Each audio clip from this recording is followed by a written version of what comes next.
क्योंकि आजकल का जैसा माहौल है और जैसे हालात हैं, उलमा के साथ बहुत बदसलूकी होती है। लोग उलमा को बुरी नज़र से देखते हैं। यहाँ तक के जो उलमा मस्जिदों के इमाम हैं, लोग उन्हें भी बुरी नज़र से और बुरी नीयत से देखते हैं। हालांकि ये उलमा, ये अइम्मा हमारी नमाजों के जामिन हैं। अगर ये नमाज ना पढ़ाएं तो फिर हमारी नमाजें पता नहीं अल्लाह की बारगाह में कबूल हों या ना हों। बल्कि मैंने एक हदीस में पढ़ा, अल्लाह के नबी फरमाते हैं, एक ज़माना वो आएगा कि लोगों तुम्हें कोई नमाज पढ़ाने वाला नहीं मिलेगा। आप जिससे कहोगे नमाज पढ़ाने को वो पीछे हट जाएगा और ये कहेगा कि मैं इस लायक नहीं हूँ कि नमाज पढ़ा सकूं। तो उस वक्त से अल्लाह की पनाह चाहो, अपने उलमा का ख्याल रखो, इनकी कद्र करो। इंसान से गलतियां होती हैं, इमाम भी इससे मुस्तस्ना नहीं, आलिम भी मुस्तस्ना नहीं, मुफ्ती भी मुस्तस्ना नहीं। हर एक से गलती हो सकती है, कोताही हो सकती है। अंबिया और रसूल, मलाइका, ये वो नुफूसे कुदसिया हैं कि जो गुनाहों से मासूम हैं। इसके अलावा कोई गुनाहों से मासूम नहीं। ये अलग बात है कि अल्लाह किसी को अपने हिफ्ज़ व अमान में ले ले और उसको गलती से महफूज फरमा दे।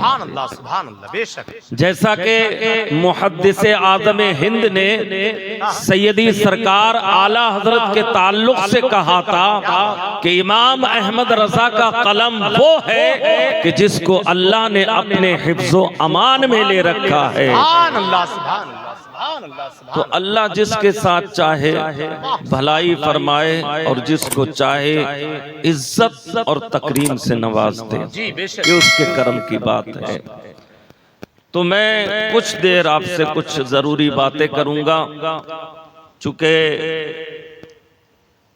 आमतौर पर होता यह है कि जहां भी प्रोग्राम में जाओ वहां कोई ना कोई मौजू, टॉपिक दे दिया जाता है कि आपको इस मौजू पर गुफ्तगू करनी है।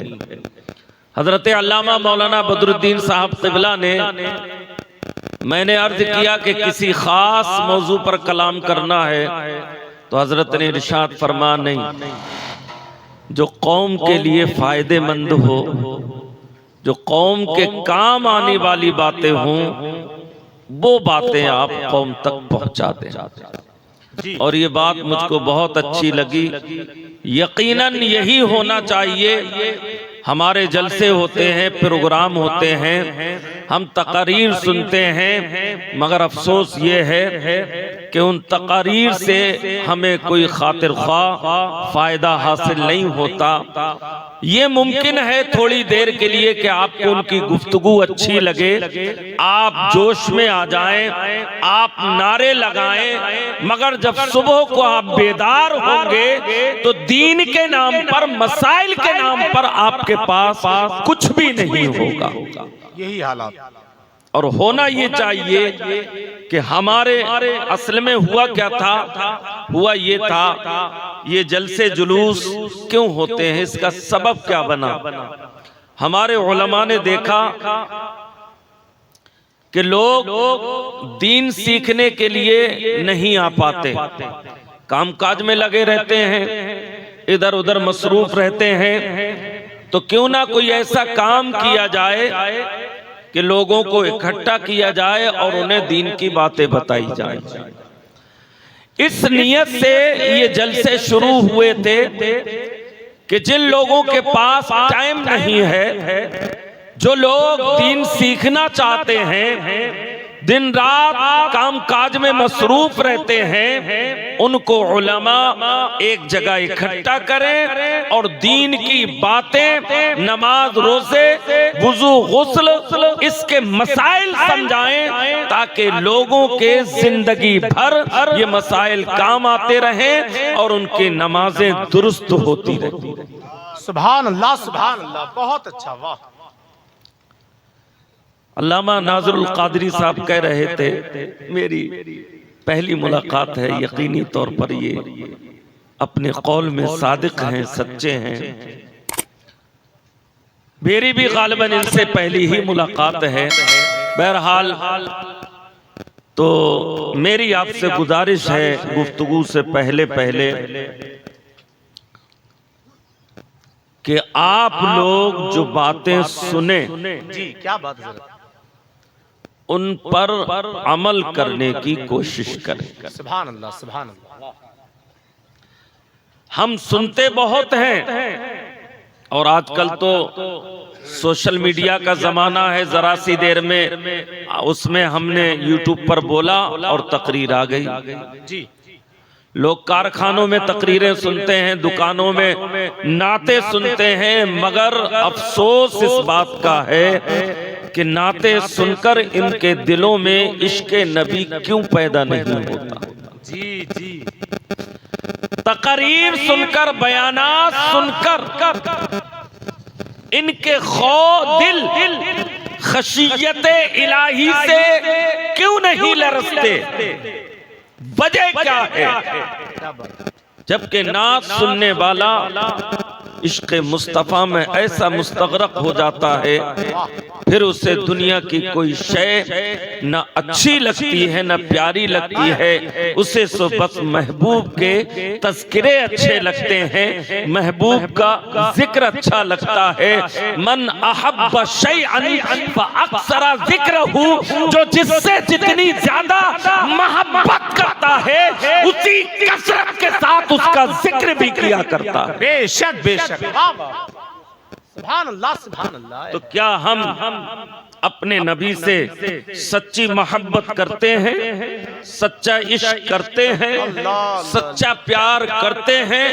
क्या हमें दीन से लगाव है?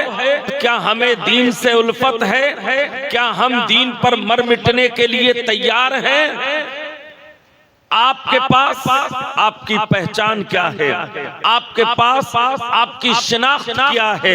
आप कहोगे हम मुसलमान हैं। मैं आपसे सवाल करूंगा, आपके पास मुसलमान होने की पहचान क्या है? चेहरा आपका मुसलमान जैसा नहीं, लिबास आपका मुसलमान जैसा नहीं, किरदार आपका मुसलमान जैसा नहीं, अखलाक आपका मुसलमान जैसा नहीं, नमाजें आप नहीं पढ़ते हैं, ज़कातें आप नहीं देते हैं। किस तौर पर मैं आपसे कहूं कि आप मुसलमान हैं? आप अपने दिल पर हाथ रख के खुद अपने आप से सवाल कीजिए, क्या आप वाकई नबी के सच्चे गुलाम और आशिक और सच्चे मुसलमान हैं? क्या बात।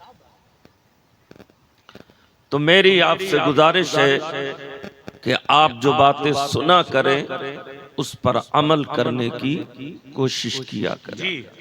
अमल करेंगे इंशाअल्लाह, बोले इंशाअल्लाह करना है अमल इंशाअल्लाहुल अज़ीज़। अमल करके ही हम अपनी जिंदगियों को कामयाब बना सकते हैं और अल्लाह की मोहब्बत हमें हासिल हो जाएगी। एक मर्तबा इंतहाई अदब व एहतराम के साथ बारगाह रिसालत मआब सल्लल्लाहु तआला अलैहि वसल्लम में दुरूद पाक का नजराना पेश कर ले और पढ़े बाबा दे बुलंद अल्लाहुम्मा सल्ली अला सय्यिदिना मौलाना मुहम्मद व अला आलि सय्यिदिना व मौलाना मुहम्मद व बारिक व सल्लिम सल्लु अलैहि सलातु व सलामन अलैका या रसूल अल्लाह सल्लल्लाहु तआला अलैहि वसल्लम। अल्लाह के प्यारे नबी सल्लल्लाहु तआला अलैहि वसल्लम ने अपने सहाबा को अपने ऊपर सलाम पढ़ने का तरीका बयान फरमाया। आकाए करीम ने फरमाया, ऐ मेरे सहाबा मुझ पर सलाम पढ़ो। तो सलाम पढ़ने का तरीका ये है। सुभान अल्लाह। अत्तहियात के अंदर अस्सलामु अलैका अय्युहन नबी व रहमतुल्लाहि व बरकातुहू। नबी ने बयान कर दिया कि ये मुझ पर सलाम पढ़ने का तरीका है और ये अल्लाह की सुन्नत है। जी माशाअल्लाह। सहाबी अर्ज करते हैं, या रसूल अल्लाह, आप पर दुरूद पढ़ने का तरीका क्या है, वो और इरशाद फरमा दे।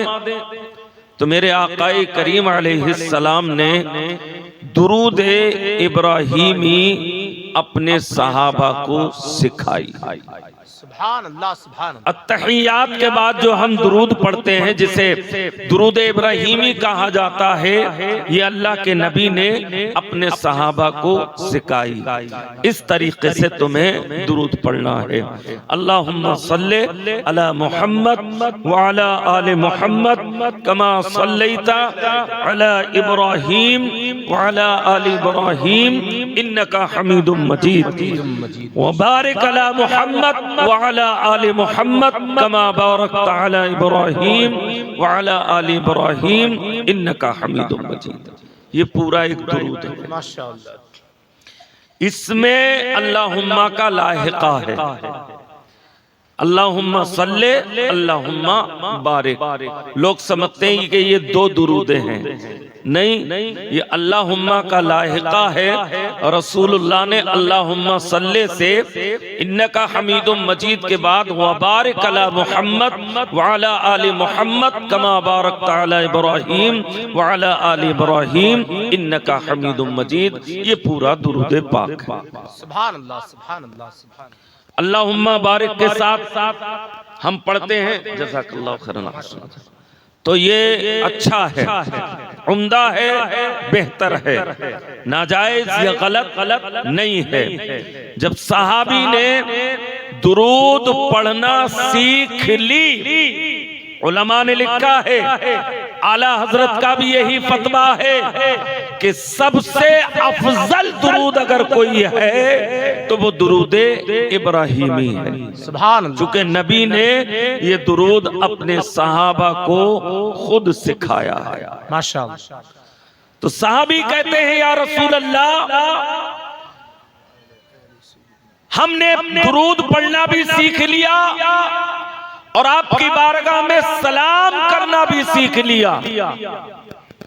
ये और इरशाद फरमा दे कि ये दुरूद, ये सलाम इस अंदाज से पढ़ना क्या सिर्फ आपकी जिंदगी तक महदूद है, या वादे विसाल भी इसी अंदाज से हमें दुरूद पढ़ना, सलाम पढ़ना है? तो अल्लाह के नबी सल्लल्लाहु अलैहि वसल्लम ने इरशाद फरमाया, पूछना क्या चाहते हो मेरे सहाबी? अर्ज यह है, या रसूल अल्लाह, कि आपके विसाल के बाद अब जब तक जाहिरी तौर पर जाहिरी जिस्म के साथ दुनिया में तशरीफ फरमा है, क्या आपके विसाल के बाद जब आप दुनिया से चले जाएंगे तब भी हम आप पर यही दुरूद पढ़े, इसी अंदाज से पढ़े, इसी तरीके से सलाम पेश करें, या इसमें कोई तब्दीली हो जाएगी, या इसमें कोई चेंजिंग हो जाएगी, या और कोई अंदाज होगा आपकी बारगाह में दुरूद पढ़ने का? तो मेरे आकाई करीम अलैहिस्सलाम ने इरशाद फरमाया, ऐ मेरे सहाबी सुन ले, अल्लाह ने जमीन पर हराम कर दिया है अंबिया के जिस्मों को खाना।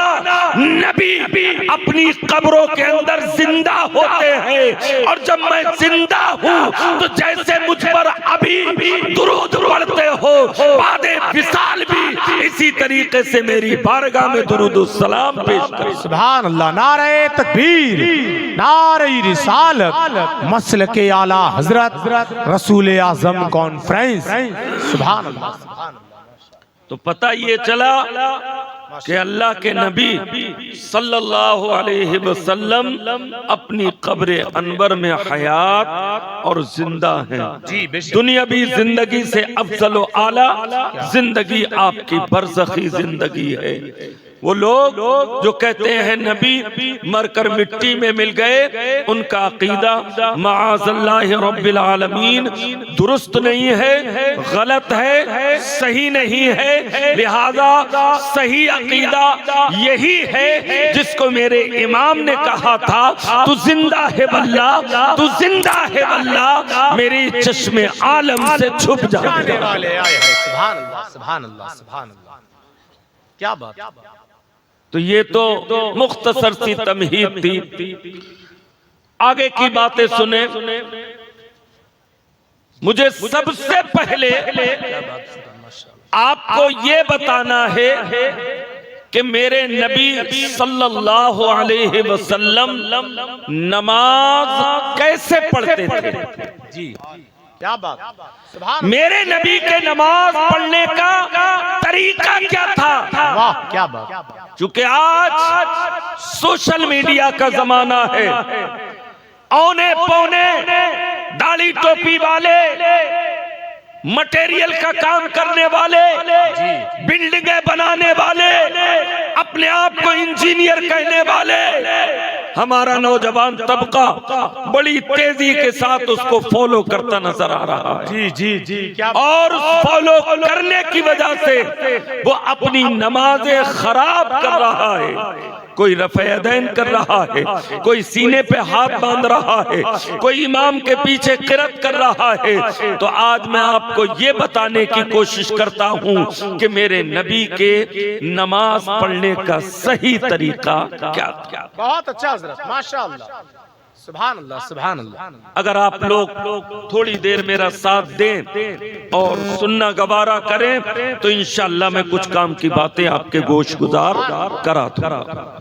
जी माशाअल्लाह। कुरान करीम में है, अल्लाह इरशाद फरमाता है, या अय्युहल्लज़ीना आमनू इज़ा कुमतुम इलस्सलाती फग़सिलू वुजूहकुम। पूरी आयत है, मैं सिर्फ तर्जमा बताता हूँ। ईमान वालों, जब आप नमाज पढ़ने के लिए जाएं, नमाज के लिए आपका इरादा बने कि आप मुझे नमाज पढ़नी है, तो नमाज से पहले वुजू नमाज के लिए शर्त है। जी माशाअल्लाह। बगैर वुजू के नमाज नहीं होगी। वुजू हमारा दुरुस्त है, मगर हमारे वुजू में एक गलती आम तौर से अवाम करती है। बाकी वुजू के बारे में मैं नहीं बताऊंगा, आप सबको आता है। कुल्ली करना है, हाथ धोना है, नाक में पानी चढ़ाना है, मुंह धोना है, कोहनी समेत हाथ धोना है, पैर धोना है। मुझको सिर्फ आपको बताना है कि मसे में हमसे गलती कहाँ होती है। हम मसा करते हैं, मसा करने में हमसे गलती होती है। और वो गलती क्या है कि जब हम पानी लेते हैं तो हर एक को मैंने देखा है कि वो पहले चूमता है। चूमते हो नहीं चूमते हो, बताओ ना, बताओ ना, हाँ चूमते हो। तो जो लोग मसा करने में पानी लेने के बाद हाथों को चूमते हैं, वो गलत करते हैं। मसे का ये तरीका नहीं है। मसे का तरीका ये है कि आप अपने दोनों हाथों की 3-3 उंगलियां, जी शहादत वाली और अंगूठे वाली अलग करके, बीच वाली, उसके बगल वाली, उसके बगल वाली छंगुली तक, ये 3-3 उंगलियां लें और जहां से पहले पानी लें और पानी लेने के बाद छिड़क दें। और फिर इन 3-3 उंगलियों को जहां से हमारे बाल उगते हैं, चूमने की जरूरत नहीं, जहां से बाल उगते हैं वहां से पीछे को खींच कर ले जाएं जहां तक हमारे बाल हैं। कहां से कहां तक? जहां से बाल हमारे उगे हैं, यहां से ऐसे खींच के ले जाएं जहां तक हमारे बाल हैं। और ये हथेलियां कान की कनपट्टी से रगड़ते हुए वापस लाएं। शहादत की उंगली कान में डालें इस अंदाज से, अंगूठे को कान के पीछे ऐसे फिराएं, हाथ की पुष्ट को गर्दन पर ऐसे फेरें, ऐसे नहीं, समझ रहे हैं मेरी? जो गलती हमसे होती है वो कहां होती है? जी बहुत अच्छा हजरत। ऐसे नहीं, ऐसे, सिर्फ ऐसे, ये गर्दन तक नीचे तक हाथ को खींच के लाने की जरूरत नहीं है। जल्दी बोलो, नहीं है, नहीं है। तो ये हमारे मसा करने का तरीका है। लोगों को आज तक 60 साल के हो गए, 70 साल के हो गए, कब्र में पांव लटके हुए हैं, मगर वुजू करने का तरीका अब भी नहीं आता। जी यही हालात। क्या बात। लिहाजा वुजू में 4 फर्ज है। मुंह धोना, कोनियों समेत हाथ धोना, सर का मसा करना और टखनों समेत दोनों पांव धोना। ये वुजू में 4 फर्ज हैं। इसके अलावा वुजू में कोई वाजिब नहीं, सारी सुन्नतें हैं। हाँ, वुजू के अंदर एक वाजिब है और वो ये है कि अगर आप टाइट अंगूठी पहने हुए हो तो उसको आपको घुमाना है ताकि उसके नीचे पानी पहुंच जाए। वाह क्या बात। मेरी बात माशाअल्लाह माशाअल्लाह। अंगूठी, यहां पर एक बात और सुन ले, जो लोग चांदी के अलावा सोना, पीतल, तांबा, लोहा, कसकुट, किसी भी धातु की अगर अंगूठी पहने हैं, चैन पहने हैं, ब्रासलेट पहने हैं, बुंदे छिदा लिए, कान छिदा लिए, नाक छिदा ली, अगर आप ये लोग पहने हुए हैं और इन्हें पहन के आपने नमाज अदा की तो मुत्तफका तौर पर ये फतवा है कि उनकी नमाजें मकरू तहरीमी वाजिबुल इआदा होती है। जी बेशक बेशक। उनकी नमाजें नहीं होती, उन नमाजों का दोबारा पढ़ना वाजिब होता है। अब ये वो लोग सोचें, ये वो जवान समझें जो ब्रासलेट पहने रहते हैं, कड़े पहने रहते हैं, कान छिदाए रहते हैं, दुरिया पहने रहते हैं, गले में लॉकेट पहने रहते हैं, उनको चाहिए कि नमाज की हालत में इनको उतार कर रख दें, वरना आपकी नमाज नहीं होगी, फर्जियत अदा हो जाएगी, मगर वजूब आपके ऊपर बाकी रहेगा। और इसके अलावा भी अगर आप इन चीजों को पहने हुए हैं तो आप बराबर गुनाहगार हो रहे हैं, बराबर गुनाहगार हो रहे हैं। क्या बात। वाह वाह बहुत अच्छा पैगाम हज़रत, जिंदाबाद। बराबर गुनाहगार हो रहे हैं। जी जी, जो चीज ना जाए बराबर गुनाहगार। मैं आपको एक मिसाल से समझा दूं। क्या बात है। वाह। मिसाल ये है कि एक गुनाह वो जो वक्ती तौर पर हुआ और खत्म, एक गुनाह वो जो मुसलसल चलता रहता है, कभी खत्म नहीं होता।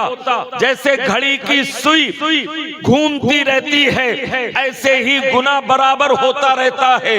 तो वो गुनाह कौन से हैं जो बराबर होते रहते हैं? जिन लोगों ने दाढ़ियां मुड़ाई हैं वो बराबर गुनहगार होते रहते हैं। जो लोग हाथ में अंगूठी पहने हैं लोहे की, उनके गुनाह बराबर लिखे जा रहे हैं। वो जब तक लॉकेट पहने हुए हैं गुनाह बराबर लिखे जा रहे हैं। लिहाजा वो काम मत करो जिससे अल्लाह और उसके रसूल नाराज हो जाए, वरना हकीकत ये है हमारे जिस्म इस लायक नहीं है कि हम शदीद गर्मी में सूरज की तपिश को बर्दाश्त कर सके, जहन्नम की आग को हम कैसे बर्दाश्त कर पाएंगे। अल्लाहु अकबर, अल्लाहु अकबर। क्या बात है हज़रत, बहुत अच्छा पैगाम, माशाअल्लाह माशाअल्लाह। तो उन गुनाहों से अपने आप को बचाओ। बहुत अच्छा हज़रत, बहुत अच्छा। जो गुनाह मुसलसल होते रहते हैं। कारी तसव्वुर साहब, कारी असरार साहब क़िबला माशाअल्लाह, ये दोनों नुफूसे कुदसिया मुफ्ती सालेह साहब के खलीफा भी हैं और इन्हें इजाजत हदीस भी मिली हुई।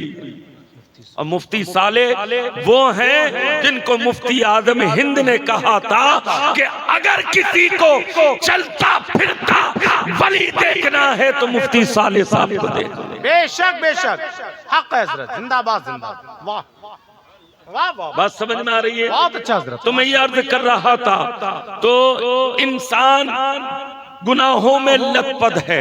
अब यहीं पर एक बात मैं अर्ज किए देता हूँ।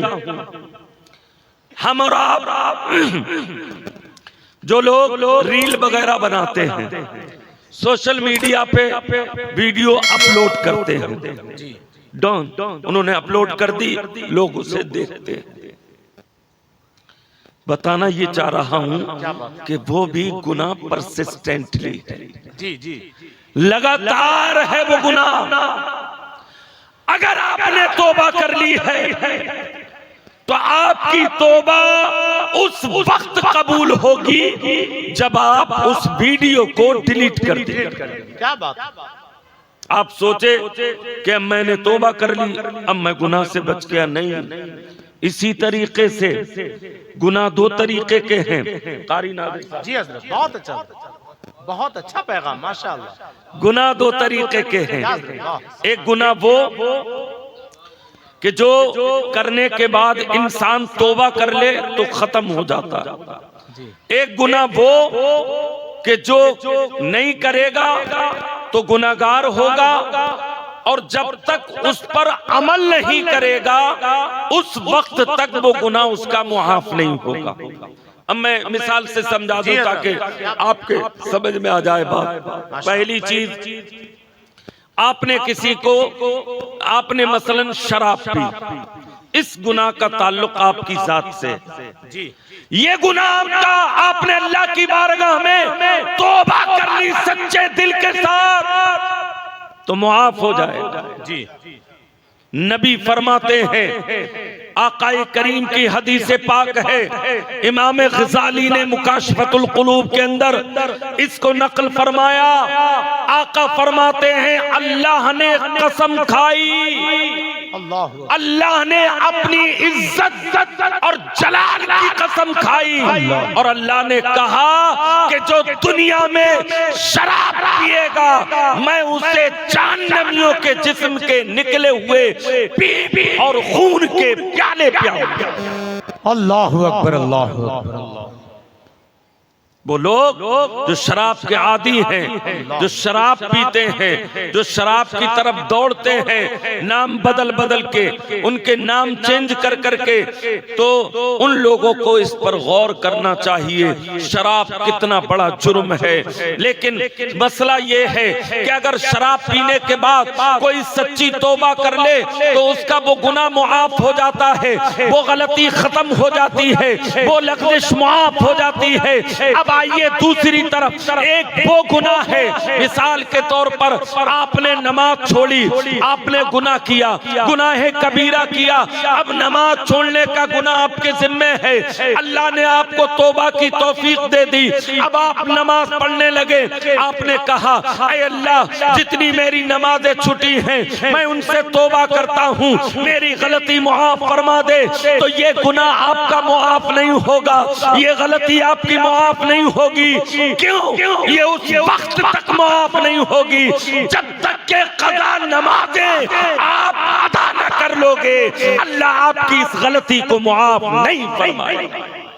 बेशक बेशक, वाह, सुभान अल्लाह। इसी तरीके से एक बात और जहन में रखें, आपने किसी का माल लिया, आपने किसी के पैसे चुरा लिए, आपने किसी के पैसे हड़प लिए, आपके पास आपने किसी भाई के जमीन पे कब्जा कर लिया, फिर आप तौबा करने लगे, इस्तिग़फ़ार करने लगे, अल्लाह की बारगाह में रो रो के गिड़गिड़ा कर आंसू बहाने लगे। आप ये सोचे कि मेरा ये गुनाह मुआफ हो जाएगा, हरगिज़ नहीं होगा। जब तक कि आपने जिससे पैसा लिया है उसका वापस नहीं कर दोगे ये गुनाह मुआफ होने वाला नहीं है। इसीलिए उलमा ने कहा है जो लोग सूद खाते हैं और बाद में तौबा कर लेते हैं उन पर जरूरी है कि वो सूद के पैसे को वापस करें, वरना उनकी तौबा अल्लाह की बारगाह में कबूल नहीं होगी। बेशक, अल्लाहु अकबर, अल्लाहु अकबर। क्या बात, बात समझ में आ रही है आपके? बहुत अच्छा हजरत, जिंदाबाद जिंदाबाद। भाई माशाअल्लाह। मैं तो यही समझ रहा था कि ये मेरे भाई बैठे हैं जी माशाअल्लाह। और मैं थोड़ी देर के लिए आपको शागिर्द मान लूं और मैं उस्ताद बन जाऊं। क्या बात है। तो मैं तो इसी नियत से आपको समझा रहा हूं कि आपके जहन में मेरी बातें आ गई, कुछ बातें समझ में आ गई, तो हो सकता है अल्लाह आपको तौबा की तौफीक दे दे, आप उस गुनाह से बाज आ जाएं। लिहाजा जिसके जिम्मे कज़ा नमाजें हैं वो अपनी कज़ा नमाजें मुकम्मल करे, नवाफिल की कसरत ना करे। शबे बरात में नवाफिल पढ़ने वालों के लिए मेरा ये पैगाम है कि नवाफिल की जगह फर्ज नमाज जो आपके जिम्मे में कज़ा है उनको अदा करो। जब तक तुम्हारे फर्ज पूरे नहीं होंगे अल्लाह की बारगाह में कोई नफिल नमाज तुम्हारी कबूल नहीं की जाएगी। बेशक बेशक, सच। क्या बात। अब मैं आपको बताता हूँ, बहुत अच्छा पैगाम हजरत। अब मैं आपको बताता हूँ। मसलन जोहर में 2 नफिल हैं जी, 2 सुन्नतों के बाद 2 नफिल हैं। असर में 4 सुन्नतें गैर मुक्तदा फर्जों से पहले। मगरिब में 2 नफिल हैं 2 सुन्नतों के बाद। इशा में 4 सुन्नतें गैर मुक्तदा फर्जों से पहले और 4 नफिल फर्जों के बाद हैं। ये नफिल तुम्हारे कबूल नहीं होंगे इसलिए कि ये नमाज में शामिल नहीं है। ये तो मेरे रसूल की अता है जिनके ताल्लुक से नबी ने हदीस में बयान फरमाया है। लेकिन हमारे जिम्मे जो फर्ज नमाजें हैं पहले हमें उनको अदा करना है। अब करना क्या है, मेरी बात को थोड़ी देर गौर से और सुन लीजिए। उसके बाद मौलाना मुकीमुर रहमान साहब क़िबला आएंगे, उनका खिताब आपको वलवला अंगेज, नारे लगाने वाला, उम्दा लबो लहजे के अंदर, गायकी के अंदर वो आपको बड़े ही इंतहाई लब अदब के लहजे में आपको तकरीर सुनाएंगे। तकरीर आपको वो सुननी है, मेरी तो कुछ नसीहतें हैं जो आप सुनते जाइए ताकि आपके काम आती रहे। मेरी बात गौर से सुनिएगा। जिनकी जिम्मे में फर्ज नमाजें हैं, जी जी, क्या बात हजरत, वाह। ये अल्लाह का कर्ज है हमारे ऊपर। बेशक बेशक बेशक। अगर मेरा कर्ज मौलाना तसव्वुर साहब पर है तो जब तक मैं मुआफ नहीं करूंगा, जल्दी बोलो, मुआफ नहीं होगा। अब ये कहते फिरे गली कूचों में कि मेरे ऊपर कोई कर्ज नहीं है, तो इनकी बात मानी जाएगी? नहीं मानी जाएगी। तो ये जो फर्ज नमाजें हैं ये हमारे ऊपर अल्लाह का कर्ज है, इसको हर हाल में हमें अदा करना है। अब आपको करना क्या है? करना यह है कि जब आप फजर की नमाज पढ़ने जाएं तो फजर की सुन्नतों के बाद 2 रकत नमाज़े फर्ज कज़ा के आप पढ़ लें ताकि आपकी कज़ा नमाजें पूरी होती नजर आए। उसका तरीका क्या होगा मैं बता दूंगा।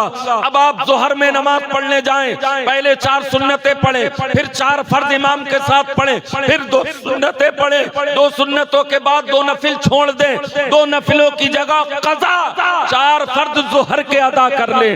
अब असर की नमाज पढ़ने जाएं, असर की सुन्नतें गैर मुअक्कदा शुरू की छोड़ दें, उसकी जगह 4 फर्ज कज़ा के असर के आप पढ़ें। मगरिब की नमाज पढ़ने जाएं, मगरिब में आखिर के 2 नफिल छोड़ दें, उसकी जगह 3 फर्ज कज़ा के पढ़ लें। इशा की नमाज पढ़ने जाएं, 4 सुन्नतें गैर मुअक्कदा जो पहले पढ़ी जाती हैं उनको छोड़ दें, उनकी जगह 4 फर्ज कज़ा के अदा करें और 4 नफिल आखिर के छोड़ दे, उनकी जगह 3 वित्र अदा कर ले। आपकी पूरे दिन की नमाजें भी मुकम्मल हो जाएंगी और उतनी ही नमाजें हैं, कोई बोझ भी नहीं पड़ेगा।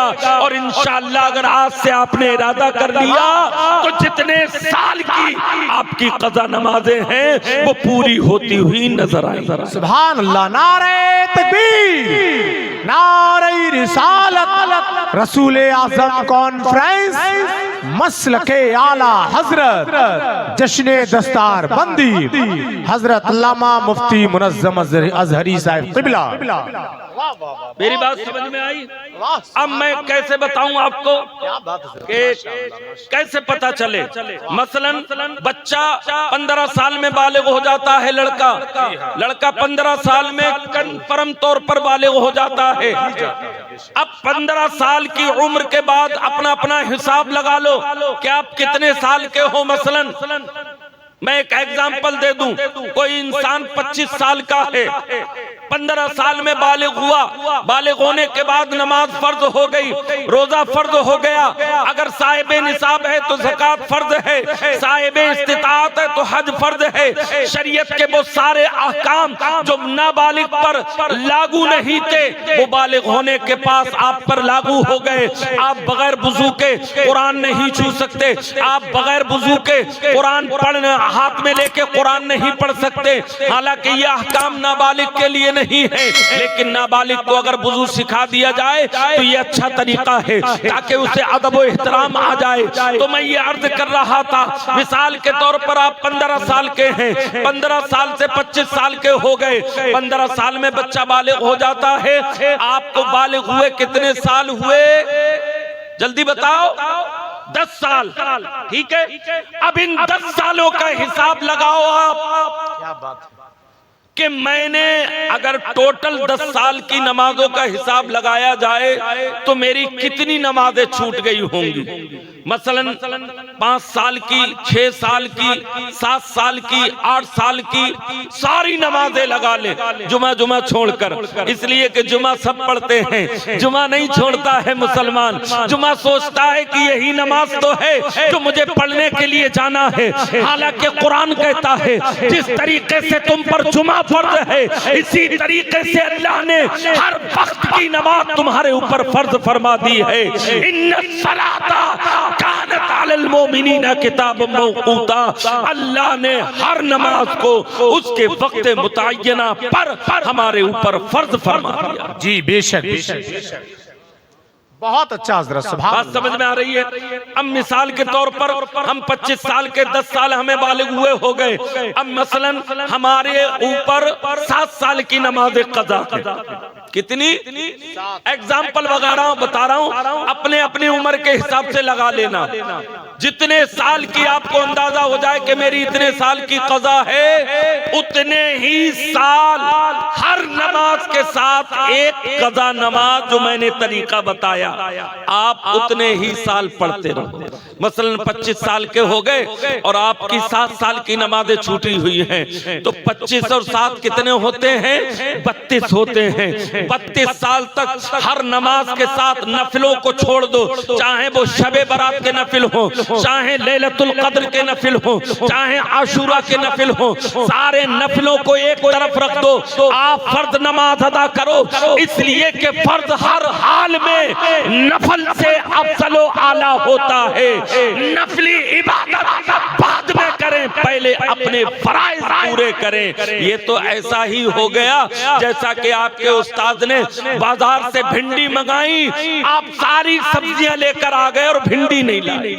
जी क्या बात, जो लाना था वो नहीं लाए और बाकी सारी सब्जी लाए, तो क्या आपका उस्ताद आपसे खुश हो जाएगा? नहीं। अल्लाह ने हमारे ऊपर जो नमाज फर्ज की है वो फर्ज है। नफल नमाज तो हमारी मर्जी है। नफल नमाज से बंदा अल्लाह का कुर्ब हासिल करता है।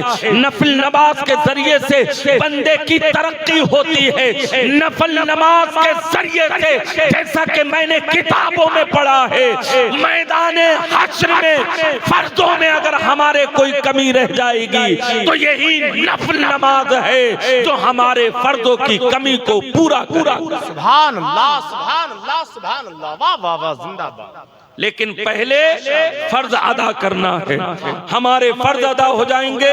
अब मसलन 25 साल का है, कोई 7 साल उसे कज़ा नमाजें पढ़नी है, तो 32 साल तक लगातार हर नमाज के साथ एक नमाज मिलाकर पढ़ता रहे तो इंशाअल्लाह उसकी 7 साल की नमाजें कज़ा जो है वो मुकम्मल हो जाएंगी।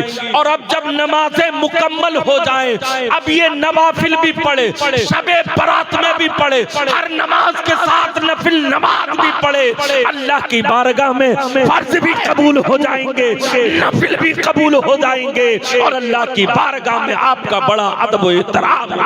सुभान अल्लाह, नारे तकबीर, नारे रिसालत, रसूल आजम कॉन्फ्रेंस, मसलके आला हजरत।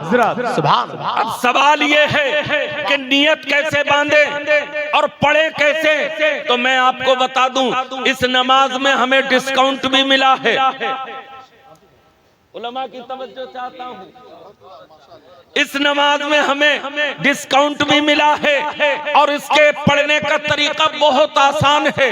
आप कहोगे हमें तो पता ही नहीं, कैसे नियत बांधेंगे, कैसे क्या होगा? तो शरीयत अद्दीन युस्रुन, दीन इतना आसान है जितना हमने समझा नहीं है। दीन बहुत आसान है। आप खड़े होके नहीं पढ़ सकते, आप बैठ के नमाज पढ़िए। आप बैठ के नहीं पढ़ सकते, इशारों से नमाज पढ़िए। इशारों से नहीं पढ़ सकते, लेट के नमाज पढ़िए। जिस अंदाज में आपका दिल करे उस अंदाज से नमाज पढ़िए। अल्लाह हर अंदाज की नमाज को आपकी कबूल फरमा ले। जी माशाअल्लाह, मेरी बात समझ रहे हैं? मगर नमाज हर मोमिन पे फर्ज है, जिसको हमने भुला रखा है। हम नमाजों से बहुत गाफिल हैं। अब मुख्तसर अंदाज में जल्दी से सुन ले, नियत कैसे करनी है। हर नमाज की नियत ऐसे करनी है। नियत की मैंने 2 रकत नमाज फज्र जो सबसे पहले कज़ा हुए, वास्ते अल्लाह ताला के मुंह मेरा काबे शरीफ की तरफ, अल्लाह अकबर। अब जोहर में आ जाइए, नियत की मैंने 4 रकत नमाज फर्ज जोहर जो सबसे पहले कज़ा हुए, वास्ते अल्लाह ताला के मुंह मेरा काबे शरीफ की तरफ। हर नमाज में यही कहना है जो सबसे पहले कज़ा हुए। अब एक दिन की पूरी हो गई, अब दूसरे दिन फिर नियत करनी है।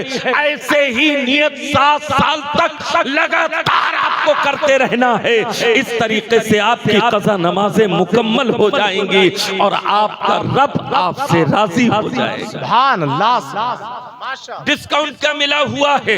डिस्काउंट ये मिला हुआ है, अगर आपको भारी लगे कज़ा नमाज़ें पढ़ना तो शुरू में जो सुबहाना पढ़ा जाता है इसे छोड़ दो, अलहम्दो पढ़ो। अलहम्दो के बाद सूरत पढ़ो, सूरत के बाद रुकू में जाओ, सिर्फ एक मर्तबा सुबहान रब्बियल अज़ीम कहो, समीअल्लाहु लिमन हमिदा कह के फिर रुक सजदे में चले जाओ, सिर्फ एक मर्तबा सुबहान रब्बियल आला कहो।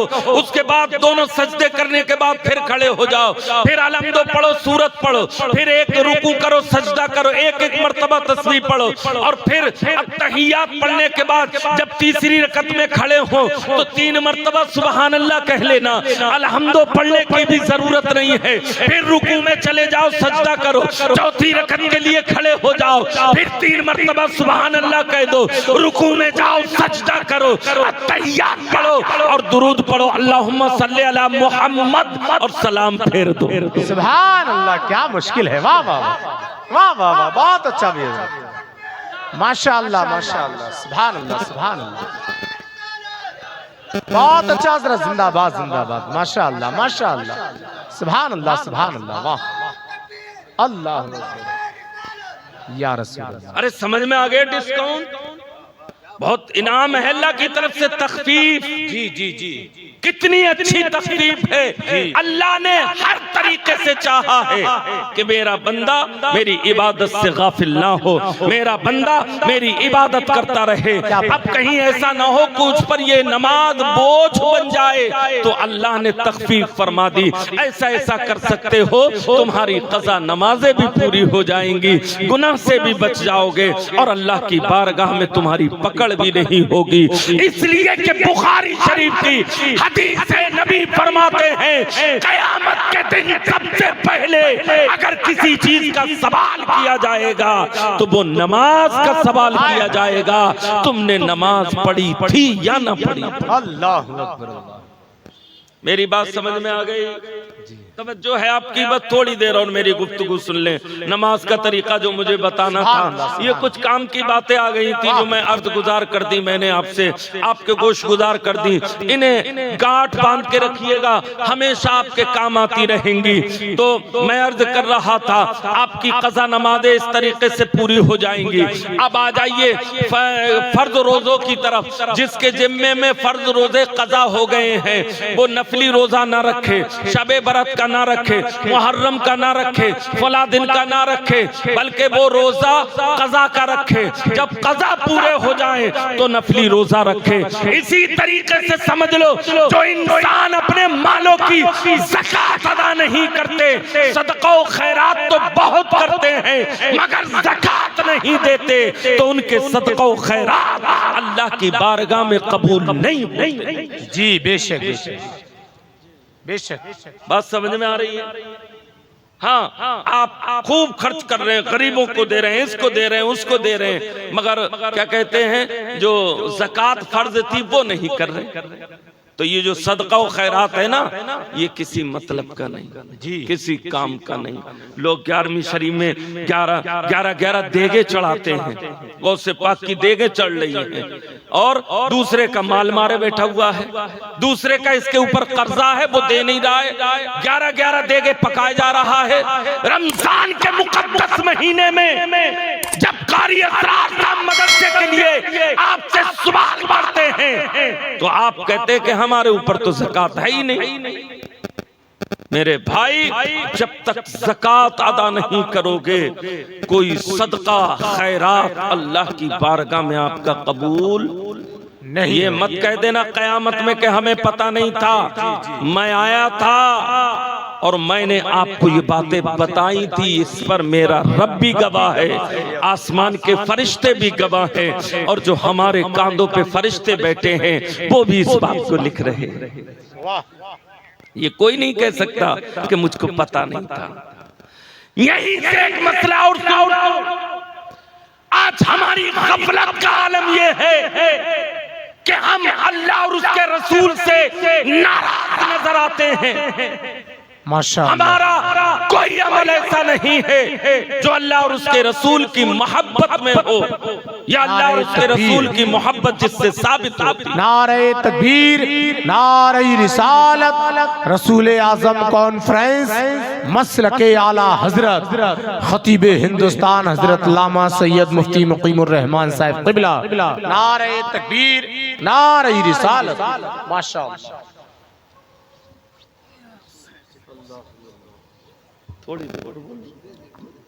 माशाअल्लाह, हजरत की आमद हो चुकी है। हजरत अल्लामा शाह सैयद मुफ्ती मुकीमुर रहमान साहब क़िबला मद्दज़िल्लाहु नूरानी में मेरे रसूल पर तशरीफ़ फरमा हो चुके हैं। बहुत शानदार खिताब हो रहा है हजरत अल्लामा मुफ्ती मुनज़्ज़म अज़हरी साहब क़िबला का। अल्लाह अमल की तौफ़ीक़ अता फरमाए। कहाँ जा रहे हो? जा रहे हो? बैठो बैठ लो थोड़ी देर और। दुरूद शरीफ पढ़ ले, अल्लाहुम्मा सल्ली अला सय्यदना मौलाना मुहम्मदी व बारिक वसल्लम, सल्लु अलैहि सलातु व सलाम अलैका सय्यदी व सनदी या रसूल अल्लाह अलैका सलातु व तस्लीम। मैंने अर्ज़ किया था कि बहुत जल्द ही खतीब आज़म हिंदुस्तान हज़रत अल्लामा मौलाना सैयद मुकीमुर रहमान साहब क़िबला वो तशरीफ़ ला चुके हैं। मैंने बताया था बहुत शानदार खिताब होता है, इंतहाई खूबसूरत लबो लहजे में गुफ्तगू करते हैं, और आवाज़ भी अल्लाह ने बहुत उम्दा अता फरमाई है। आप नारे भी लगाओगे, खुश भी हो जाओगे। बस मुझ नाकारा निकम्मे से कुछ काम की बातें सुन लो जी, और 10-5 मिनट मेरी बातें सुन लो, उसके बाद हजरत का खिताब होगा और मैं यहाँ से हट जाऊंगा। तो मैं अर्ज कर रहा था कि अल्लाह के नबी सल्लल्लाहु अलैहि वसल्लम की हदीस है, गौर से सुनिएगा, बहुत गौर से सुनिएगा इन जुमलों को। नबी का फरमान क्या है?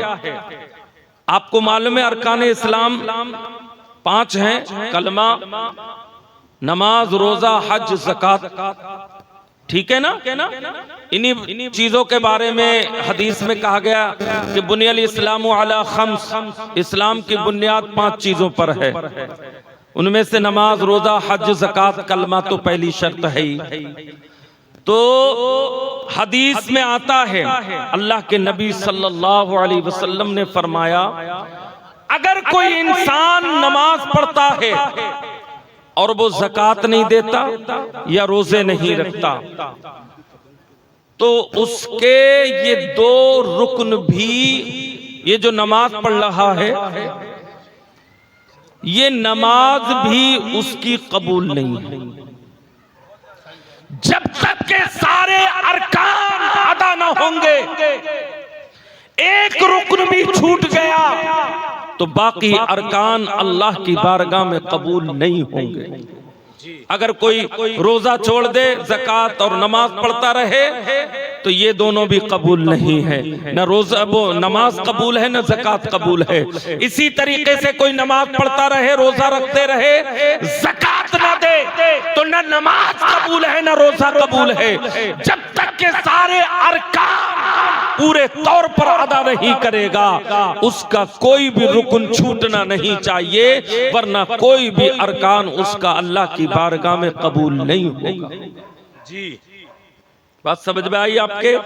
तो इसलिए नमाज भी पढ़ें, रोजे भी रखें, ज़कात भी दें। अब आए मुख्तसर अंदाज में, मैंने जो अर्ज किया था आकाई करीम अलैहिस्सलाम की हदीस पाक है, नबी फरमाते हैं सल्लू कमा राअयतुमूनी उसल्लिया, ऐ लोगों नमाज ऐसे पढ़ा करो जैसा कि तुम मुझको नमाज पढ़ते हुए देखते हो।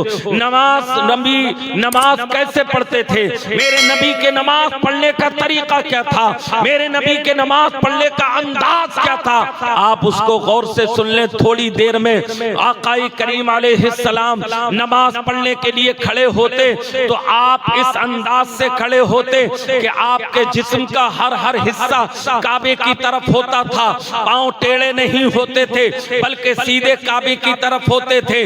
नियत बांधते हुए हाथ की हथेली काबे की तरफ रहा करती थी, आसमान की तरफ नहीं होती थी, न मुंह आसमान की तरफ ऊंट की तरह उठाया जाता था, बल्कि जिस्म का हर हिस्सा नियत करते वक्त काबे की तरफ होना चाहिए। बिल्कुल सीधे खड़े होकर आपके दोनों पांव के दरमियान बहुत ज्यादा फासला ना हो। आजकल कुछ गैर मुक़ल्लिदीन ऐसे पैदा हो गए हैं जो लंबे लंबे पांव फैला के शैतान की तरह खड़े हो जाते हैं। ये सुन्नत के खिलाफ है। क्या कोई टांग फैला के अपने बाप के अदब के लिए खड़ा हो सकता है? क्या कोई टांग फैला के अपने पीर की आज़मत के लिए खड़ा हो सकता है? क्या टांगे फैला के कोई अपने उस्ताद के अदब के लिए खड़ा हो सकता है? तो हर जी शऊर कहेगा, हर आखिरतमंद कहेगा, हर होशमंद कहेगा ये तरीका अदब के खिलाफ है। तो मैंने कहा जब उस्ताद के सामने खड़ा नहीं हो सकता, बाप के सामने खड़ा नहीं हो सकता, अल्लाह की बारगाह में टांगे फैला के क्यों खड़ा हो गया है? क्या ये बेअदबी नहीं है? और फिर उस पर मुस्तज़ा जी क्या बात है, एक तो टांग फैला के खड़ा और फिर डलिया से उठा के प्लास्टिक की टोपी ला के लगा लेता जी। प्लास्टिक की टोपी से नमाज मकरूह होती है, नमाज खिलाफे औला है। बाद उलमा ने मकरूह तहरीमी भी कहा है। हमारी हर मस्जिद में प्लास्टिक की टोपी है। क्यों है भैया, क्यों रखी है? मैं पूछना चाहता हूँ रखी क्यों है? इनको इतना काहिल क्यों बना दिया? जो एक बारात के लिए 2-2 घंटे सजता है वो रब की बारगाह में सजदे के लिए एक टोपी नहीं खरीद सकता। क्या बात है, कहाँ मर गई हमारी गैरत? हमें डूब मरना चाहिए। क्या हमारा यही तरीका है जिंदगी गुजारने का? क्या नबी हमारे इसीलिए हमारे लिए दिन रात दुआएं करते थे कि मेरी उम्मत मेरी मोहब्बत से गाफिल हो जाए? आकाए करीम की शान तो ये थी। आला हजरत कहते हैं अल्लाह क्या जहन्नम अब भी न सर्द होगा, अल्लाह क्या जहन्नम अब भी न सर्द होगा। रो रो के मुस्तफा ने दरिया बहा दिए। वाह वाह वाह, सुभान अल्लाह सुभान अल्लाह। हमने काहिल बना दिया, हमने नमाज को हल्का समझ लिया, मामूली समझ लिया। नमाज पढ़ने के लिए जाते हैं, जल्दी से वुजू करते हैं, वुजू करने के बाद आस्तीन भी नीचे नहीं करते, दौड़ लगा देते हैं ताकि हमारी रकत न छूट जाए। जी जी मसला सुन लो। मैंने आपसे कहा था मेरी बातें आपके काम आएंगी। मैं मुकर्रिर नहीं हूँ, खतीब नहीं हूँ, एक नाकारा निकम्मा आपका भाई हूँ जो आपको जहन्नम की आग से बचाना चाहता है। बस और कोई मेरा मकसद नहीं है, ना मुझे अपनी बाबा ही चाहिए। अल्लाह जानता है, उसका रसूल जानता है नीयत क्या है। नीयत सिर्फ इतनी है कि हमारी कौम दीन को समझने लगे, हमारी कौम का पैसा जलसों में बर्बाद नहीं होना चाहिए, बल्कि कौम यहाँ से पैगाम लेके जाए और सुबह को उस पर अमल करके नबी की सुन्नतों को जिंदा करती नजर आए। सुभान अल्लाह, सुभान अल्लाह, बहुत अच्छा हजरत, जिंदाबाद जिंदाबाद, माशाअल्लाह। तो मेरे भाई, अब वो नमाजी आप उससे पूछिए, उसे पता ही नहीं है कि मस्जिद में भागना मना है, उसे पता ही नहीं है कि वुजू के कतरात पानी मस्जिद में गिराना गुनाह है। वो तो झाड़ता हुआ चला रहा है, उसे नहीं मालूम कि आस्तीन नीचे करके बगैर नमाज मकरू तहरीमी होती है। उसे नहीं मालूम पैंट की मोरी को मोड़ना नहीं चाहिए। जी, जितना आप देखोगे ये तबलीगी और जितना तस्बीह पढ़ने वाला, जितना ज्यादा मक्कार देखोगे, उतने ही पैंट को मोड़े रहेगा, उतने ही टखनों के ऊपर पैजामे करे रहेगा। मेरे भाई, उसको अक्ल ही नहीं है, शऊर नहीं है, मसला गलत बताता है। मैं आज आपको ये मसला भी क्लियर कर दूं, ये लोग जो टखनों के ऊपर पैंट की मोरी को मोड़ लेते हैं, इनकी नमाजें मकरू तहरीमी होती हैं। ये बरेली का फतवा है, ये मेरे बाप का नहीं है, ये इमाम अहमद रज़ा का दिया हुआ इल्म है जो मैं आप तक पहुंचा रहा हूं। सुभान अल्लाह, सुभान अल्लाह। बात समझ रहे हैं? इसे बोलते हैं इसबाल हैं। तो ये जो होता है ना, सदल करना, कपड़े को मोड़ लेना, ये मकरू तहरीमी है। आप कहेंगे कि साहब टखने खुले रहना चाहिए नमाज में, मैं कहूंगा हाँ, सुन्नत है, बिल्कुल खुले रहना चाहिए। नबी ने फरमाया जिसका पैजामा टखनों के नीचे होगा वो हिस्सा जहन्नम में डाला जाएगा। मगर नबी ने जिस हदीस में ये बात बयान फरमाई, उसमें ख्याला का लफ्ज है। क्या लफ्ज है? ख्याला। और ख्याला का मतलब होता है तकब्बुर और गुरूर से अगर आपका टखना ढका हुआ है तब नाजायज़ व हराम है, और तकब्बुर गुरूर नहीं, कपड़ा बड़ा है तो नाजायज़ व हराम नहीं है। न नमाज में हराम, न नमाज के बाहर हराम। क्या बात है हजरत, बहुत अच्छा, माशाअल्लाह माशाअल्लाह माशाअल्लाह, जिंदाबाद जिंदाबाद। अरे बात समझ में आ गई नहीं? तो जो लोग मोरी मोड़ते हैं उनसे बता देना कि मोरी मत मोड़ा करो, जैसा है कपड़ा उसे उसी हालत पे छोड़ दो। मोरी मोड़ लोगे तो नमाज मकरू तहरीमी हो जाएगी, उस नमाज का दोबारा पढ़ना वाजिब है। ऐसे ही बहुत सारे लोग कहते हैं कि अगर किसी की टोपी गिर जाए तो दूसरा बगल वाला उठा के बढ़िया करके लगा देता है, वो समझता है मुझे सवाब मिल गया। नहीं मेरे भाई, सवाब नहीं मिलेगा, बल्कि उसकी नमाज में खलल वाक़ई हो जाता है, जिसकी वजह से तू गुनहगार हो जाएगा। जितनी देर तक तू उसके सर पे टोपी लगाएगा, उसका ज़हन उतनी देर तक तेरी तरफ मुतवज्जे रहेगा, अल्लाह की मोहब्बत से गाफिल हो जाएगा, और अल्लाह को वो नमाज कबूल नहीं जिसमें खुशू खुजू न हो। अल्लाह, मेरी बात समझ में आ गई? तो अगर किसी की टोपी गिर गई तो उठा के लगाओगे? जल्दी से बताओ यार, नहीं लगाओगे ना? बहुत बढ़िया। अब क्या करते हैं, इमाम साहब रुकू में थे, इमाम साहब रुकू में थे, आपने वुजू कर लिया, अब आपको क्या लगा हुआ है कि जल्दी से इमाम साहब उठ ना जाए, रकत मिल जाए। भागता हुआ आएगा वुजू करके, ना आस्तीन नीचे करेगा, ना वुजू के कतरात वहां छिड़केगा, नमाज वो मस्जिद में गिराता हुआ दौड़ता हुआ आएगा। खुदा ना करे पांव फिसल गया, भीगा हुआ पांव है। आजकल हमारी मस्जिदों के फर्श इतने चिकने हैं, जोर से चलोगे तो पांव फिसल जाएंगे, पत्थर लगे हुए हैं। भागने की जरूरत नहीं है, मगर भाग के आएगा, और आने के बाद जल्दी से खड़ा होगा, और खड़े होके बेचारा इस टेंशन में रकत निकल जाती है, पर खड़े होके 2-1 मिनट तो लगा ही देता है। नियत की मैंने 4 कदम पढ़, बात अल्लाह ताला मुंह रखा से इमाम अल्लाह अकबर, जब तक इतना कहता है इमाम साहब सभी अल्लाहु लिमन हमिदा कहता। जी कह देते ने, कह देते ईमानदारी कहते हैं। तो आपको करना क्या है? ये सब कुछ करने की जरूरत नहीं है, बिदअत है। ज़बान से नियत करना, मेरे नबी ने पूरी जिंदगी में कभी ज़बान से नियत नहीं की। नियत दिल के इरादे का नाम है। जब आप घर से चले थे तो नियत यही तो थी कि जलसा सुनने जाना जी। लड़की की मंगनी होती है तो ये क्या कहते हैं, नियत ही तो है कि इसका निकाह होगा।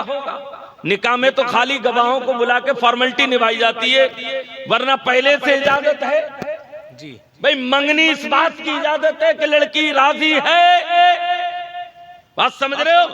इसी तरीके से नमाज के लिए जब आप आए और इमाम रुकू में हो तो आपको नियत करने की जरूरत नहीं है। आप आइए डायरेक्ट, आने के बाद अल्लाहु अकबर कहिए और नाफ के नीचे, टुड़ी के नीचे हाथ बांध लें और हाथ बांधते ही फिर दोबारा तकबीर कहे अल्लाहु अकबर और फिर रुकू में चले जाएं। इमाम के साथ आपकी रकत मिल जाएगी जी। ये कहने की जरूरत नहीं नियत की मैंने इतनी और इतनी और इतनी और ये और ये और ये, तब तक तो रकत निकल जाएगी। और एक बात ध्यान में रखें, अपनी आस्तीन को जब तक नीचे ना कर ले चाहे रकत निकल जाए। आस्तीन जब तक नीचे न कर ले जमात में शामिल ना हो। वुजू के पानी के कतरात मस्जिद में ना गिराएं वरना आप गुनहगार होंगे। इसलिए कि वुजू से के जो पानी के कतरात हमारे जिस्म से गिरते हैं तो ये गुनाहों को लेकर गिरते हैं। सैयदना इमाम आजम अबू हनीफा जिनके हम मुकल्लिद हैं, जिनकी तकलीद करते हैं, एक शख्स उनके बगल में आके वुजू करने लगा। इमाम साहब ने देखा और फरमाया कि तूने जिना किया है? उसने कहा आपको कैसे मालूम? कहा जब तू वुजू कर रहा था तो तेरे आज़ाए वुजू से मैं कीचड़ गिरते हुए देख रहा था और उसको देखकर मैं समझ गया तूने कोई बड़ा गुनाह किया। तो इंसान जब वुजू करता है तो उसके गुनाह झड़ते हैं, हाथों के गुनाह, नाखून के नीचे के गुनाह, आंखों के गुनाह, पलकों के नीचे के गुनाह, नाक के गुनाह, कान के गुनाह, सब गुनाह झड़ जाते हैं और वो बिल्कुल पाक साफ हो जाता है। तो इसलिए वुजू के कतरात मस्जिद में जल्दी बोलो नहीं गिराना चाहिए। अब सवाल ये है जब वुजू के पानी के कतरात ना गिरेंगे हमारी आस्तीन भी नीचे होगी और हम आहिस्ता आहिस्ता कदमों के साथ इमाम साहब के साथ रुकू में शामिल होंगे ताकि हमें रकात मिल जाए जी। बहुत अच्छा। घड़ी देखकर 5 मिनट या 6 मिनट बस, इससे ज्यादा आपका टाइम नहीं लूंगा। ये दस्तारबंदी भी होनी माशाअल्लाह, ये आप लोगों का समरा है। ये मदरसे से जो हुफ़ाज़ इकराम फारिग हो रहे हैं और सैयद साहब क़िबला भी तशरीफ फरमा, उनका बयान भी होना है। मैंने आपका काफी वक्त ले लिया माजरत के साथ। तो मैं अर्ज कर रहा था कि आप आस्तीन सीधी करेंगे, अपनी पैंट की मोरी सीधी करेंगे और वुजू के कतरात वुजू खाने पे गिराएंगे और इत्मीनान से आने के बाद आप इमाम के साथ रुकू में शामिल हो जाएंगे। अगर आपको रुकू ना मिले, इमाम साहब समी अल्लाहु लिमन हमिदा कहने लगे, फिर आप खड़े होकर इंतजार मत करना कि इमाम साहब दोनों सजदे कर लें तब नियत बांध के मैं खड़ा हूंगा इमाम साहब के साथ। ये भी तरीका गलत है। अगर एक सजदा मिले तो एक कर लो, 2 सजदे मिले तो 2 कर लो, रकत बाद में पूरी कर लेना। आला हजरत से किसी ने पूछा था ऐसा क्यों है, तो आला हजरत बयान करते हैं ऐसा इसलिए है, हो सकता है अल्लाह तेरा वही सजदा कबूल कर ले जिस सजदे में तूने अभी अपना सर रखा। बात समझ में आ गई? तो आप नियत बांध के खड़े होंगे, आपकी हथेली काबे की तरफ, चेहरा काबे की तरफ, ऊंट की तरह मुंह नहीं करना है। आप नियत बांध के पैरों के दरमियान ज्यादा से ज्यादा 1 बालिश और कम से कम 4 अंगुल का फासला, इससे कम नहीं, 1 बालिश से ज्यादा नहीं, बीच में होना चाहिए। सीधे खड़े होकर नियत बांध ली। नियत बांध के नाफ के नीचे, सीने पर नहीं, नाफ के नीचे, टुड़ी के नीचे तरीके से उंगली और अंगूठे को घेर लें और इससे ऐसे पकड़ लें और तीनों उंगली हाथ की पुष्ट पे रख लें और नाक के नीचे ऐसे हाथ बांध लें। ये सुन्नत तरीका है। हजरत अली से रिवायत है अल्लाह के नबी ऐसे ही नियत किया करते थे। उसके बाद जब नियत कर ली तो नियत करने के बाद आपको नमाज में रफ़े यदैन नहीं करना है, बार बार हाथ नहीं उठाने हैं, ना आपको इमाम के पीछे क़िरात करनी है, अलहम्दो पढ़नी है, बल्कि आपको खामोशी के साथ इमाम की क़िरात सुननी है। जी सुबहाना पढ़ना है। सुबहाना पढ़ने के बाद इमाम भी पढ़ेगा, आप भी पढ़ोगे। सुबहाना के बाद औज़ बिल्लाह बिस्मिल्लाह आपको नहीं पढ़नी, इमाम पढ़ेगा। इसलिए कि इमाम कुरान पढ़ेगा तो वो औज़ बिल्लाह बिस्मिल्लाह पढ़ेगा। आपको जब अलहम्दो पढ़नी ही नहीं तो औज़ बिल्लाह बिस्मिल्लाह पढ़ने की जरूरत नहीं। क्या पढ़ेंगे? सिर्फ सुबहाना। सुबहाना में तबारक अस्मुका वतआला नहीं, व तबारक अस्मुका वतआला जद्दुका वला इलाहा गैरु। मेरे पास टाइम नहीं है, मैं बताता नमाज में हमारी कितनी गलतियां होती हैं। बहरहाल आपको इमाम के पीछे अलहम्दो शरीफ नहीं पढ़नी, चाहे नमाज सिर्री हो या जहरी, यानी बगैर क़िरात की नमाज हो या क़िरात वाली। मगरिब फजर इशा ये क़िरात वाली नमाज है, ज़ोहर असर ये बगैर क़िरात वाली यानी सिर्री नमाज है। कोई भी नमाज हो इमाम के पीछे मुक्तदी को क़िरात नहीं करनी है, अलहम्दो नहीं पढ़नी है, अलहम्दो के बाद सूरत नहीं पढ़नी है, न पहली रकत में, न दूसरी में, न तीसरी में, न चौथी में। इसी रकत में फिर क्या करना है? आका की हदीस सुनो, नबी इरशाद फरमाते हैं क़िराअतुल इमामी लहू क़िराअतुन, इमाम का पढ़ लेना ही मुक्तदी का पढ़ लेना है। इमाम ने क़िरात कर ली तो गोया मुक्तदी ने क़िरात कर ली। सुभान अल्लाह। बात समझ में आ गई? तो इमाम के पास क़िरात नहीं करनी, इमाम के पीछे। अब उसके बाद इमाम जब समी अल्लाह सूरत पढ़ ले, उसके बाद जब रुकू में जाए वो समी अल्लाहु लिमन हामिदा कहे, आप रब्बना लकल हम्द कहो। मुझे ज्यादा तफसील में नहीं जाना, बाकी नमाज आप दुरुस्त पढ़ते हो। एक बात और मसला बता के मैं अपनी गुफ्तगू खत्म करता हूँ। अब आप अत्तहियात में बैठ गए 2 रकत पढ़ने के बाद, जी किसमें बैठ गए? 2 रकत पढ़ने के बाद या चौथी रकत में अत्तहियात पढ़ने के बाद दुरूदे रब्बना आतिना सब पढ़ लिया, इमाम ने अभी तक सलाम नहीं फेरा, तो आप क्या करोगे? मसलन दूसरी रकत में अत्तहियात आपने पढ़ ली, इमाम खड़े ही नहीं हो रहे अभी, तो आप खामोश रहोगे या कुछ करना है वहां? तो कहते हैं अत्तहियात के वो अल्फाज अशहदु अल्ला इलाहा इल्लल्लाह व अशहदु अन्ना मुहम्मदन अब्दुहु व रसूलुहु, इन्हीं अल्फाज को बार बार दोहराओगे। सुभान अल्लाह। ये मसला मालूम था? नहीं मालूम था, मुझे मालूम है नहीं मालूम था तुम्हें। इसी इन्हीं अल्फाज को बार बार, खामोश बैठने की जरूरत नहीं। अब चौथी रकत में इमाम अत्तहियात पढ़ ले और आपने अत्तहियात पढ़ ली, दुरूदे भी पढ़ ली और दुआ भी पढ़ ली बाद वाली, इमाम अभी भी सलाम नहीं फेर रहा, तो आप खामोश बैठे रहोगे ना? यही फिर शुरू कर दो, अशहदु अल्ला इलाहा इल्लल्लाहु व अशहदु अन्ना मुहम्मदन अब्दुहु व रसूलुहु। जब तक इमाम सलाम ना कह दे तब तक यही पढ़ते। बात समझ में आ गई? अब यहाँ पर एक मसला आता है, बाद लोग उंगली को उठा के हिलाते रहते हैं, जैसे जनरेटर में उसका कुक हिलता रहता है।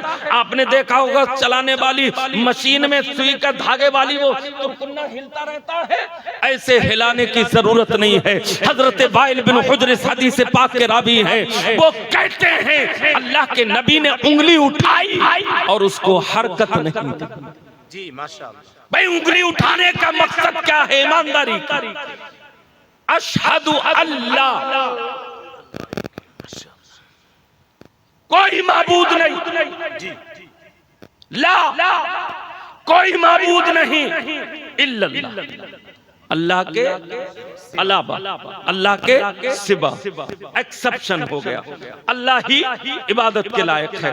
तो अब अगर हमने अल्लाह एक है तो एक मर्तबा उंगली उठा के ये कह दिया अल्लाह के अलावा कोई दूसरा खुदा नहीं, तो ऐसे ऐसे करने की क्या जरूरत है? हैं करते रहते हैं। कुछ लोग मुट्ठी बांधे रहते हैं, ये भी सुन्नत के खिलाफ है। अल्लामा ताताबी मराकिल फला के अंदर लिखते हैं वल अक़्दु इंदल इशारा ला क़ब्लहु वला बादहु। ये जो गिरे है ऐसे करके, ये सिर्फ इशारे के वक्त है, ना पहले और ना बाद में। इशारा किया, अशहदु अल्लाह पे उंगली उठाई, इल्लल्लाह पे गिरा दी और सारी उंगलियां खोल के सीधी कर दी काबे की तरफ को। सुभान अल्लाह। बात समझ में आ गई?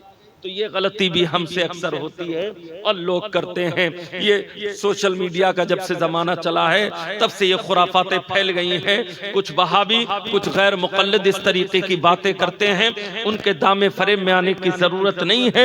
ये आपको शहद में जहर मिला मिला के क्या कहते हैं चटाने की कोशिश करते हैं। आला हजरत ने बहुत पहले हमें आगाह कर दिया था, सूना जंगल रात अंधेरी, छाई बदली काली है, सोने वाले जागते रहिए, चोरों की रखवाली है। आंख से काजल साफ करा ले या ये चोर बला के हैं। तो मेरे भाई आपके आंखों का काजल भी चुरा लेंगे। आला हजरत कहते हैं मैं मुजरिम हूँ आका, मुझे साथ ले लो कि रस्ते में है जा वजा थाने वाले। थाने वाले, ये थाने वाले पुलिस वाले नहीं, थाना भवन वाले। कौन से थाने वाले? थाना भवन वाले। तो आला हज़रत ये तो कहते हैं थाना भवन वाले का जो अकीदा था उस अकीदे वाले लोग हैं। आका मैं मुजरिम जरूर हूँ मगर गुस्ताख नहीं हूँ, मैं गुनाहगार जरूर हूँ मगर आपकी शान में नाज़ेबा कलिमात नहीं कहता हूँ। मैं हो सकता है बेअमल हूँ, नमाज ना पढ़ता हूँ, मगर है मेरे आका आपके नामूस के लिए मेरे जिस्म का एक कतरा कुर्बान है। मैं अपनी जान दे सकता हूँ मगर आपके नामूस पर हर्फ नहीं आएगा। जी बेशक बेशक, मेरी बात समझ में आ गई? जी इंशाअल्लाह अज़ीज़ हम इन बातों पर अमल करेंगे और अमल करके अपनी जिंदगियों को जल्दी बोलो कामयाब बनाएंगे। बहुत अच्छा। अमल करेंगे। बस मेरी तकरीर खत्म हो गई, जल्दी बताएं अमल करेंगे इंशाअल्लाह। ईमानदारी की बताना, अल्लाह उसके रसूल की मजलिस में बैठे हो, सच्ची वाली बात बताना। क्या वादा करते हो कि अमल करोगे? नमाज तो नहीं छोड़ोगे? इंशाअल्लाह पक्की बताओ, नमाज छोड़ोगे? नहीं छोड़ोगे। एक हल्का सा टेस्ट कर लूं, मेरे पास टेस्टर घर छोड़िया मैं कारी साहब, मैं एक हल्का सा टेस्ट कर लूं। नबी से मोहब्बत है? हैं जान दे दोगे नबी के नाम पे? जल्दी बोलो। हैं? अरे यार क्यों डर रहे हो? नबी के नाम पे जान नहीं दे सकते? दे सकते हैं। तो हमारी जिंदगी क्या जब नबी के नाम पे हम कुर्बान नहीं हो सकते? जान दे दोगे? बहुत बड़ी चीज है, सोच समझ के बोला करो। क्या बात है? जान दे दी हुई उसी की थी। हक तो ये है कि हक अदा ना हुआ। जल्दी बोलो हक। वाह वाह वाह। चल ना सकते थे अगर जंग में अड़ जाते थे, पांव शेरों के भी मैदान से उखड़ जाते थे। दश्त तो दश्त है, दरिया भी न छोड़े हमने, बहरे जुल्मात में दौड़ा दिए घोड़े हमने। वाह वाह वाह वाह, सुभान अल्लाह सुभान अल्लाह। समझ रहे हैं मेरी बात को? तो अब एक मर्तबा सिर्फ मुझको ये बता दें, नबी के नाम पर अपने चेहरे पे सुन्नत दाढ़ी कौन रखाएगा? अल्लाहु अकबर, अल्लाह। सुन्नत दाढ़ी जो रखाएगा हाथ उठाए, इंशाअल्लाह कयामत में अगर मेरी नेकियों की जरूरत पड़ेगी तो मैं दूंगा इंशाअल्लाह। बिल्कुल डरो मत, जो रसूल की सुन्नत को अपने चेहरे पे सजाएगा कल बरोज़े हश्र सरकार उसकी शफाअत कराएंगे और कब्र में अपने दीदार अता फरमाएंगे इंशाअल्लाह। ठीक है, अमल करेंगे। अल्लाह ताला मुझे भी आप सबको अमल की तौफीक अता फरमाए।